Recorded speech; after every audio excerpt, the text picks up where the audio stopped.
सीधा शुरू करते हैं। मध्यकालीन भारत का वो दौर जहां कविताएं सिर्फ दिल बहलाने का जरिया नहीं थी, ये एक हथियार थी, समाज में एक बहुत बड़ी क्रांति लाने का। आज के इस विश्लेषण में हम बात करेंगे निर्गुण भक्ति और सूफी आंदोलन के उन दमदार विद्रोही संत कवियों की जिन्होंने सारी पुरानी रूढ़ियों और आडंबरों को जड़ से हिला दिया था। तो चलिए बिना किसी देरी के इस आध्यात्मिक और विद्रोही सफर पर निकलते हैं। आज के इस सफर में हम क्या क्या कवर करने वाले हैं, एक नज़र इस रूपरेखा पर डाल लेते हैं। सबसे पहले निर्गुण भक्ति की बुनियादी बातों को समझेंगे, फिर संत कबीर और उनके बीजक पर गहराई से बात करेंगे। इसके बाद गुरु नानक देव जी, दादू दयाल जी और कुछ अन्य प्रमुख संतों को देखते हुए अंत में सूफी काव्यधारा की चर्चा करेंगे। बस यही हमारा आज का रोड मैप। तो शुरुआत करते हैं अपने पहले हिस्से से, निर्गुण भक्ति की विशेषताएं। आखिर ये निर्गुण भक्ति थी क्या? देखिए, ये कोई पूजा पाठ का नया तरीका भर नहीं था, ये एक वैचारिक भूचाल था। इन संतों ने कहा कि ईश्वर का कोई एक रूप या आकार नहीं है, वो निराकार है। इन्होंने गुरु को सबसे ऊंचा दर्जा दिया और सबसे बड़ी बात, हिंदू मुस्लिम एकता पर जोर दिया। समाज में जो जाति पाति और ऊंच नीच का भेद था ना, उसका इन्होंने डटकर विरोध किया। मूर्ति पूजा हो या फिर शास्त्रों से जुड़े कर्मकांड, सबको सिरे से खारिज कर दिया। इनका सीधा सा फंडा था, मन साफ रखो, आचरण शुद्ध रखो, बस यही सच्चा रहस्यवाद है। एकदम सीधी और खरी बात।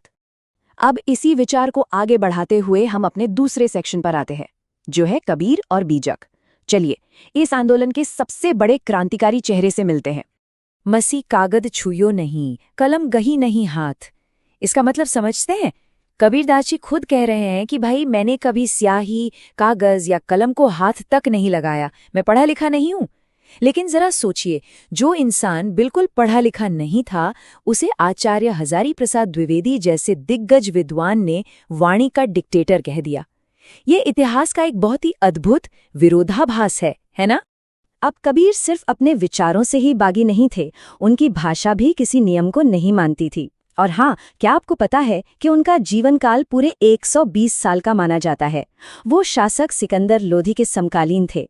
उनकी भाषा को अगर आप देखें तो आचार्य रामचंद्र शुक्ल ने उसे सदुक्करी कहा और बाबू श्याम सुंदर दास ने तो इसे पंचमेल खिचड़ी ही नाम दे दिया, क्योंकि इसमें सिद्धों, नाथों और सूफियों सबका असर था। और सच कहूं तो इसी अनगढ़ मिलीजुली भाषा की वजह से ही उनकी बातें आम जनता के दिलों में सीधे उतर गईं।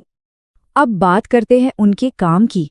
जैसा कि हमने बात की, कबीर ने खुद तो कुछ लिखा नहीं, लेकिन 1464 ईस्वी में उनके एक शिष्य थे धर्मदास। उन्होंने कबीर के वाणियों को एक जगह इकट्ठा किया और इसी ऐतिहासिक संकलन को बीजक कहा गया। कबीर के समाज सुधार और आध्यात्म का असली निचोड़ आपको इसी में मिलेगा। बीजक को समझना मानो कबीर के दिमाग को पढ़ना है। इसके 3 मुख्य हिस्से हैं। पहला है साखी, जो दोहा छंद में है। इसका काम एकदम साफ था, समाज को सीधी सीधी शिक्षा देना और सिद्धांत बताना। दूसरा हिस्सा है सबद। ये संगीतमय पद हैं जिन्हें बाकायदा गाया जाता था। इसमें सदुक्कड़ी भाषा के जरिए योग और रहस्यवाद की गहरी बातें बताई गई हैं। और तीसरा है रमैनी, जिसमें चौपाई और दोहे दोनों हैं। इसे ब्रज और पूर्वी बोली में रचा गया है और इसमें कबीर के दार्शनिक और मानवीय विचार छुपे हैं। हर एक हिस्से का अपना एक अलग और खास मकसद था। कबीर को समझने के बाद अब हम अपने तीसरे हिस्से की ओर चलते हैं। भारत के नक्शे में थोड़ा उत्तर की तरफ चलते हैं, पंजाब। बात करते हैं गुरु नानक देव जी की। गुरु नानक देव जी ने नानक पंथ की शुरुआत की, जो आगे चल के सिख धर्म बना। इनकी कई प्रमुख रचनाएं हैं, जैसे आसादीवार, सोहिला, रहीरास और नसीहतनामा। लेकिन अगर आप पूछें कि इनके पूरे दर्शन का निचोड़ क्या है, तो वो है जपू जी। इनकी वाणियों को गुरु ग्रंथ साहिब के महला प्रकरण में बहुत ही श्रद्धा से संकलित किया गया है। एक और दिलचस्प बात यहाँ बता दूं, उनके पुत्र श्रीचंद ने आगे चल के एक बिल्कुल अलग उदासी संप्रदाय की स्थापना की थी। चलिए अब रुक करते हैं हमारे चौथे विषय का। पंजाब से सीधे चलते हैं राजस्थान की रेतीली जमीन पर और मिलते हैं दादू दयाल जी से। इनका असर इस इलाके में इतना जबरदस्त था, इन्होंने निर्गुण विचारधारा को राजस्थान में इस कदर फैलाया कि लोग इन्हें सम्मान से राजस्थान का कबीर कहने लगे।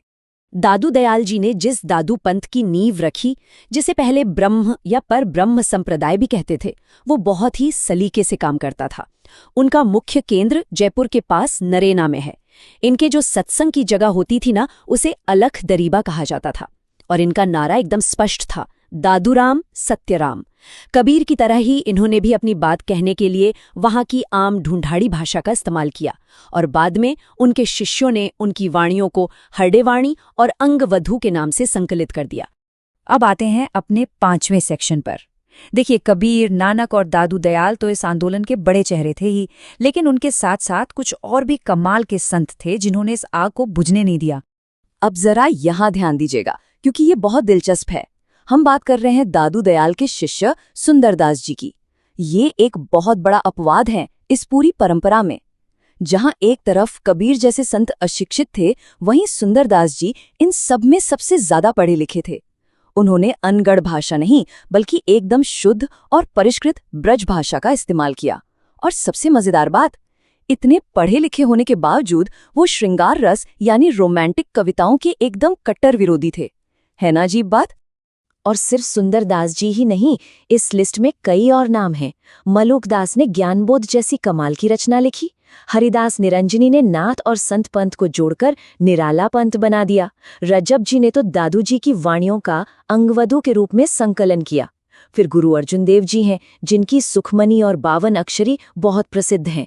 लालदास जी और बावरी साहिबा ने भी अपने अपने संप्रदाय बनाए। मतलब इन सभी संतों ने मिलकर साहित्य और अध्यात्म का एक ऐसा ताना बाना बुना जिसने पूरे समाज को एक नई दिशा दी। अब हम अपने विश्लेषण के छठे और आखिरी पड़ाव पर आ गए हैं, सूफी काव्यधारा की रूपरेखा।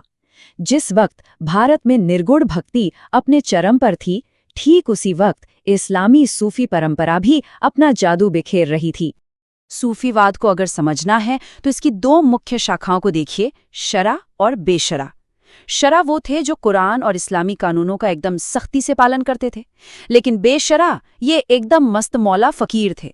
इन्हें किसी नियम कानून की बेड़ी में नहीं बांधा जा सकता था। और सबसे खास बात यह है कि भारत में जो सूफी धारा पनपी, वो इसी बेशरा विचारधारा के करीब थी। अब आप खुद सोचिए, क्या ये एकदम वैसा ही नहीं है जैसा हमारे निर्गुण संत कर रहे थे? बिल्कुल वही विद्रोही सुर। अब ये नंबर देखिए, 14। ये कोई मामूली आंकड़ा नहीं है। अबुल फजल की मशहूर किताब आइन ए अकबरी में लिखा है कि उस दौर में भारत में सूफियों के 14 अलग अलग संप्रदाय काम कर रहे थे। जरा सोचिए, उस समय ये आंदोलन पूरे भारतीय उपमहाद्वीप में कितनी गहराई तक फैल चुका था। तो इस पूरे विश्लेषण के बाद एक सवाल जो दिमाग में आता है वो ये है कि अगर ये बेशरा सूफी फकीर और हमारे अनपढ़ निर्गुण संत बिल्कुल अलग अलग रास्तों पर चल रहे थे, तो फिर वो घूम फिरकर मानवीय समानता और सच्चे प्रेम के एक ही संदेश पर कैसे पहुंच गए? आखिर कैसे इन अलग अलग विद्रोही विचारकों ने एक ही महान सत्य की खोज कर ली? इस सवाल के साथ मैं आपको छोड़े जा रहा हूं। सोचिएगा जरूर। आज के इस विश्लेषण में मेरे साथ जुड़ने के लिए आपका बहुत बहुत शुक्रिया।